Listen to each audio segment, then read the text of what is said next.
जय श्री गणेश। दोस्तों बहुत बहुत स्वागत है आपका फिर से एक नए वीडियो में।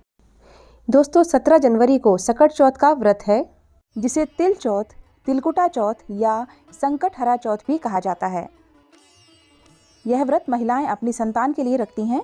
इस व्रत में गणेश जी की पूजा की जाती है और इस व्रत को रखने से गणेश जी व्रती की संतानों को दीर्घायु और उज्जवल भविष्य का आशीर्वाद देते हैं।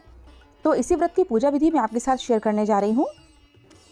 तो दोस्तों जिस स्थान पर हमें पूजा करनी है उस स्थान को अच्छे से हमको स्वच्छ कर लेना है, शुद्ध कर लेना है और वहाँ पर आटे से चौक पूर कर उस पर हमें चौकी रख लेनी है। लाल पीला कपड़ा बिछा लेना है।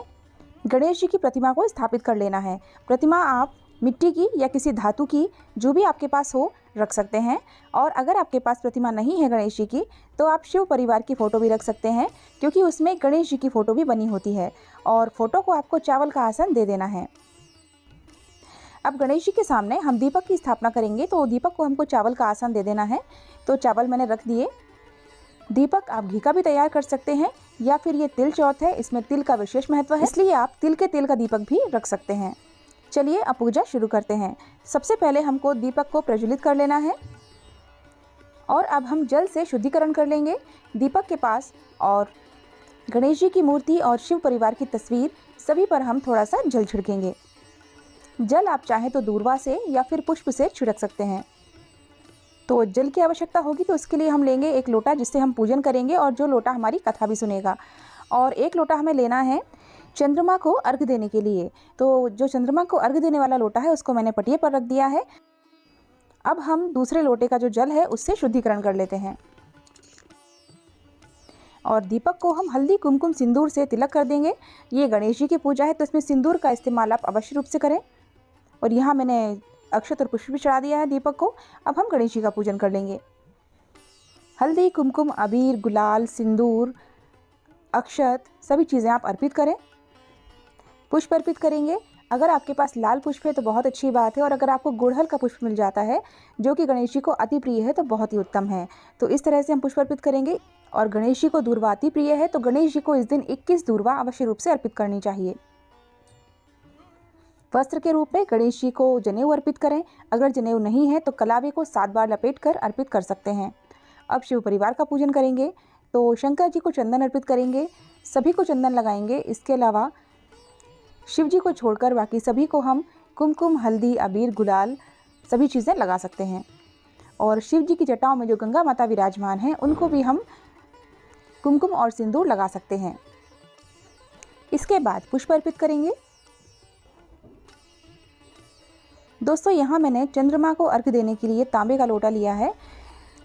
हमारे यहाँ तांबे के लोटे से अर्घ दिया जाता है क्योंकि हम उसमें दूध नहीं डालते, लेकिन किसी किसी के यहाँ जो चंद्रमा को अर्घ देने वाला जल होता है उसमें दूध मिलाते हैं। तो फिर आप तांबे का लोटा इस्तेमाल ना करें, स्टील का लोटा ही इस्तेमाल करें। शिव परिवार का पूजन करने के बाद हम लोटे पर बना देंगे स्वास्तिक। लोटे का भी पूजन कर लेंगे। आप चाहें तो अक्षत की जगह पूरी पूजा में तिल का इस्तेमाल कर सकते हैं, लेकिन हमारे यहाँ अक्षत चढ़ाए जाते हैं इसलिए मैंने पूजा में अक्षत आपको चढ़ाकर दिखाए हैं। इसके बाद हम भोग प्रसादी अर्पित करेंगे। तो ये तिल चौथ है तो इसमें तिली के लड्डू और तिलकुटा का भोग लगाया जाता है। तो ये तिल को मैंने सेक कर कूट कर इसमें थोड़ा सा गुड़ मिला लिया है। इस तरह से मैंने इसको बनाया है और तिल गुड़ के लड्डू बना लिए हैं। जो ऋतु फल आते हैं वो हमको अर्पित करना है और इसमें हरे फल चढ़ाने का विशेष महत्व होता है। अगर आपको मिल जाए तो आप अवश्य चढ़ाएं। इसमें शकरकंदी चढ़ाने का बहुत महत्व होता है। मुझे शकरकंदी नहीं मिली अभी मार्केट में, इसलिए मैं आपको चढ़ाकर नहीं दिखा पा रही हूँ। इसके बाद हमें धूप बत्ती लगा देना है और घंटी बजा दें।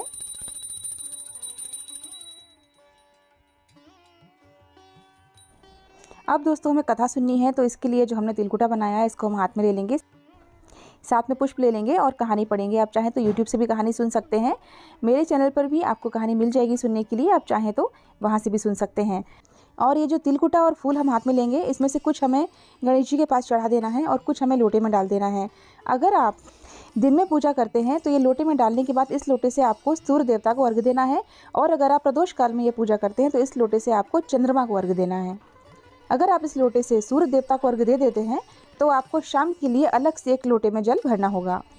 अब हम हवन करेंगे तो हवन सामग्री में हमें काले तिल और गुड़ अवश्य रूप से मिलाना है। इसके अलावा आप हवन सामग्री भी मिला सकते हैं।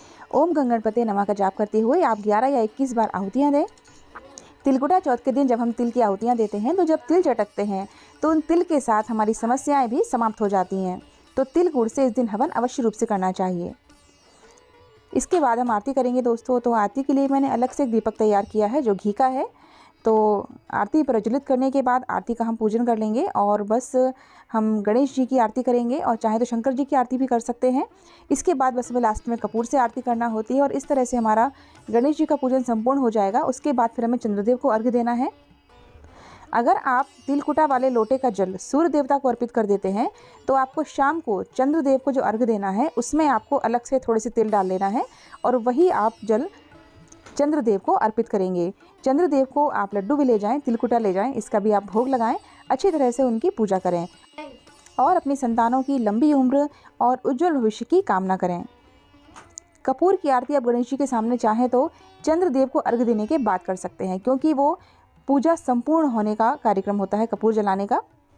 कई जगह बायना निकाला जाता है दोस्तों, तो आप चाहें तो बायना निकाल सकते हैं, उसमें साड़ी, सूट या सुहाग का सामान निकाल सकते हैं और कुछ दक्षिणा आप अवश्य रूप से रखें। ये बायना आप चाहें तो घर में किसी बड़े बुजुर्ग को या पंडितानी को दे सकते हैं और उस बायने में तिल के लड्डू भी रखना ना भूलें। पूजा संपूर्ण होने के बाद गणेश जी से अपनी पूजा में रही कमियों के लिए क्षमा याचना करें और इसके बाद सभी को घर में प्रसाद वितरित करें। कई जगह दोस्तों ये व्रत निर्जल भी रखा जाता है और कई जगह लोग चाय पानी पीकर या फलाहार करके भी इस व्रत को रखते हैं। तो जैसा आपके यहाँ होता हो, जैसा आप शुरू से करते आए हैं वैसा करें और पारण आपको चंद्रमा की पूजा करने के बाद ही करना है। उम्मीद करती हूँ दोस्तों कि आपको वीडियो ज़रूर अच्छा लगा होगा। अगर वीडियो पसंद आया है तो प्लीज़ चैनल को सब्सक्राइब किए बिना बिल्कुल मत जाइएगा और अगर आप कोई ऐसी जानकारी चाहते हैं जो मैंने वीडियो में नहीं दी है तो मुझे आप कमेंट बॉक्स में पूछ सकते हैं। वीडियो को दूसरों के साथ भी शेयर ज़रूर कीजिएगा दोस्तों और वीडियो को लाइक करके कमेंट बॉक्स में जय श्री गणेश अवश्य लिखिएगा। फिर मिलते हैं नेक्स्ट वीडियो में। जय श्री गणेश।